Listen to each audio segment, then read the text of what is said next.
Hannah Cole was 35, a data analyst living in a quiet seaside town. She loved the rhythm of the waves as much as the calm routines of her life. She was married to Ethan Ward, a 37-year-old history teacher with a soft voice and a steady heart. He was the man she once believed she could walk through life with, needing nothing more. They lived in a small house filled with books stacked in corners and seascape paintings hanging on pale blue walls. Each evening they cooked simple meals together, laughing over burnt toast or debating ancient civilizations. Their life felt peaceful, predictable, and comfortingly ordinary. It was the kind of stability many people longed for, a shelter from the chaos of the outside world. Yet beneath that quiet harmony lay a choice Hannah avoided every time it surfaced. It was a truth she had never spoken aloud, not even to herself.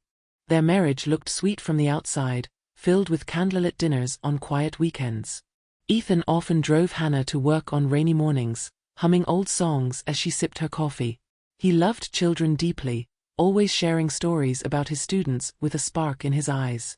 Many evenings he would smile and say, "I want a big family someday," as if the future was already waiting for them.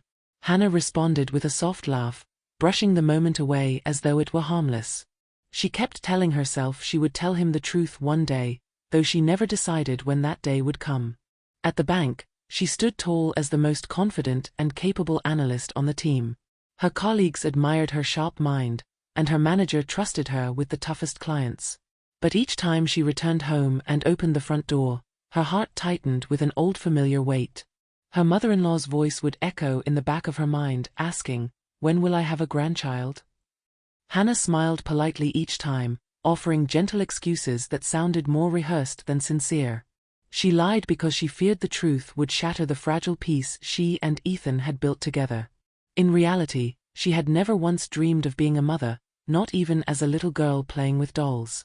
That unspoken truth sat quietly inside her, growing heavier with every passing month. The atmosphere in their home remained warm, filled with soft laughter and comfortable routines. Yet within Hannah, a shadow of worry stretched slowly across her thoughts, whispering that something inevitable was coming. That evening, Ethan sat across from her at the dinner table and finally asked, "Do you want children or not?" His voice was steady, but his eyes carried a fear he had been hiding for months. Hannah froze, unable to speak, and the silence stretched longer than either of them expected. Ethan's expression shifted as realization sank in, and he understood something was deeply wrong. When she finally gathered the courage to speak, her voice trembled as she whispered, "I don't see myself becoming a mother." The words felt heavy, as though they had been waiting years to escape. Ethan blinked in shock, as if someone had pulled the floor out from beneath his world. Hurt spilled into his voice as he accused her of being emotionless, and stealing the dream he had cherished since he was young. A cold stillness settled over the house, turning every room into a space they no longer recognized. Even the lamps seemed dimmer, as if they, too, understood something precious had cracked. The next morning, Hannah went to work feeling fragile in a way she had never felt before.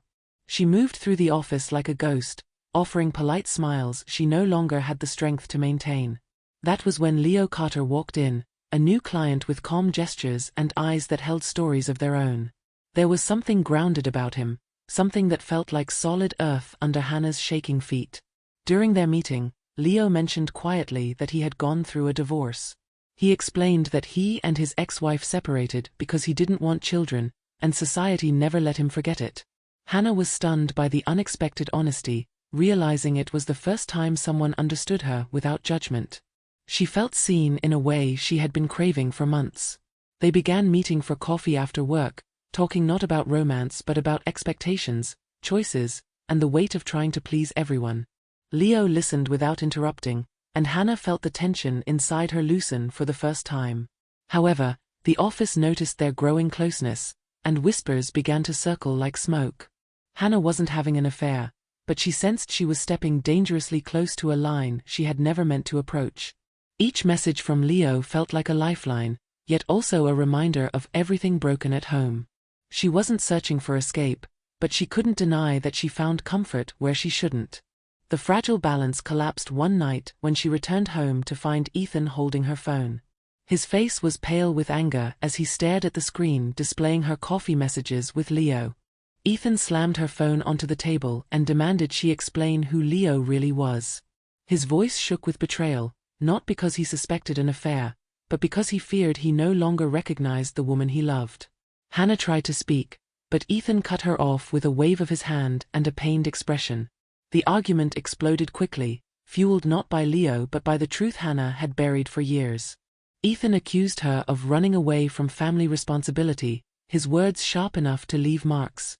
Hannah felt each accusation like a blow, and tears streamed down her face as she struggled to defend herself.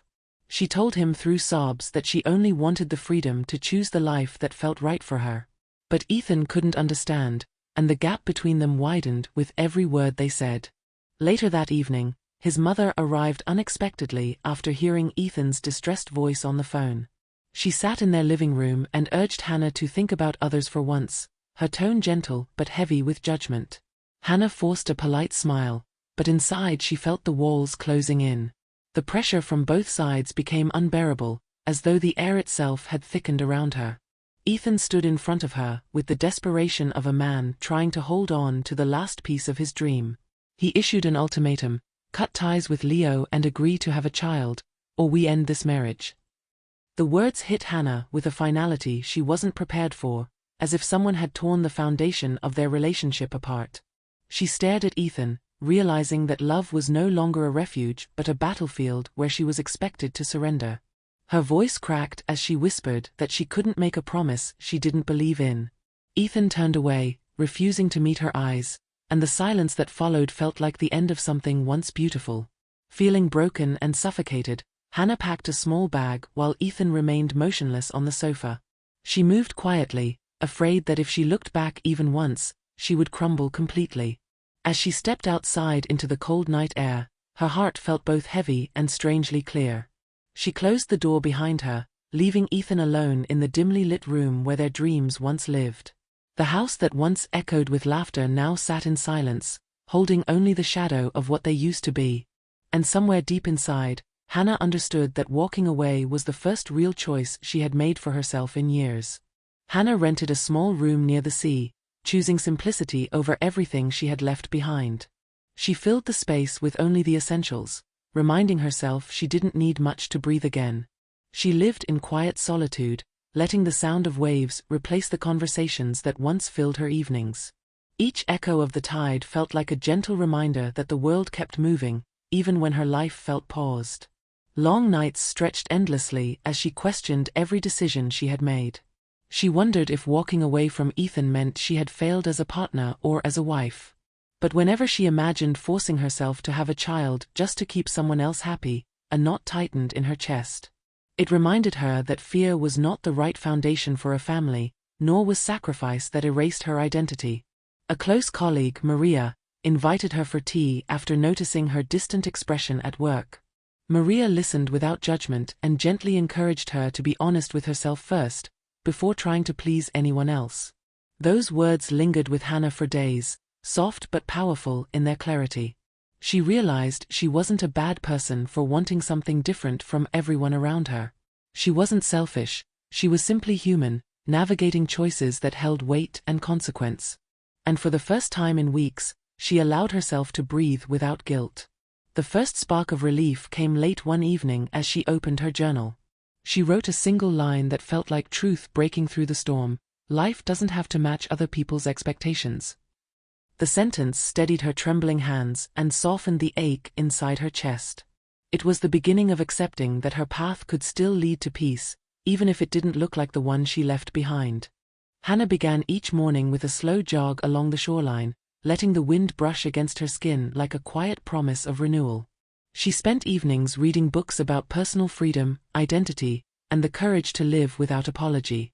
She joined a support group for women facing pressure to have children, and for the first time, she didn't feel isolated in her thoughts. Listening to others share their struggles helped her feel stronger, as if each story added a brick to the foundation she was rebuilding inside herself. With every passing week, her confidence grew, not loud or defiant, but steady and grounded. She learned to speak up for her needs without shrinking or apologizing. One day, Leo reached out again and suggested they catch up over coffee. Hannah thanked him but gently declined, realizing he represented comfort during a moment of weakness rather than a path forward. She wanted to rise on her own feet, without leaning on someone who appeared only when life felt heavy. Choosing independence felt like choosing honesty, and she held onto that choice with calm conviction. One quiet afternoon, Ethan sent her an email filled with remorse and reflection.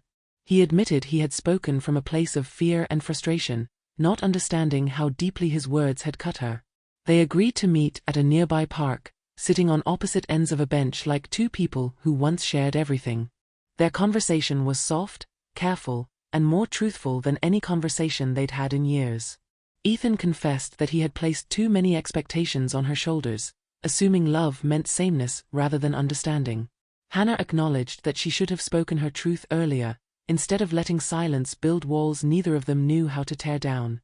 In the end, they both realized their dreams, though sincere, led in different directions. No amount of love could force two paths to merge when they were meant to diverge. They chose to divorce, not out of anger, but out of respect for the lives each of them deserved to live. The decision hurt, yet it carried a quiet dignity neither had felt before. Hannah stepped out of the courthouse with a calm breath and a steady heartbeat. She felt lighter, not because she had lost something, but because she no longer had to hide any part of herself. A year later, Hannah lived in a small apartment overlooking the ocean, where the sunrise felt like a quiet reminder of how far she had come. She brewed her morning coffee slowly, grateful for the kind of life that didn't demand anything she wasn't ready to give. She started a blog sharing her journey of choosing autonomy in a world that expected conformity. The posts were simple, honest, and filled with the clarity she once feared to speak aloud. Messages began to pour in from women and men around the world who whispered the same secret she once carried alone.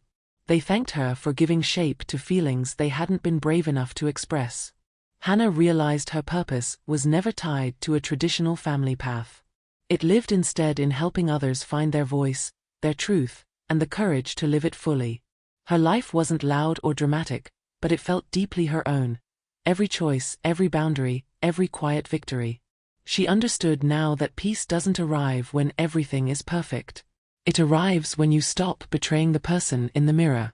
The story closes with a message that Hannah often wrote at the end of her blog posts: being true to yourself is never easy, but it is the only path to real peace. And now, a question for you. If you were Hannah, would you choose honesty or sacrifice? If you enjoy emotional English audio stories that help you practice listening while exploring real human experiences, make sure to subscribe to the channel for more meaningful content.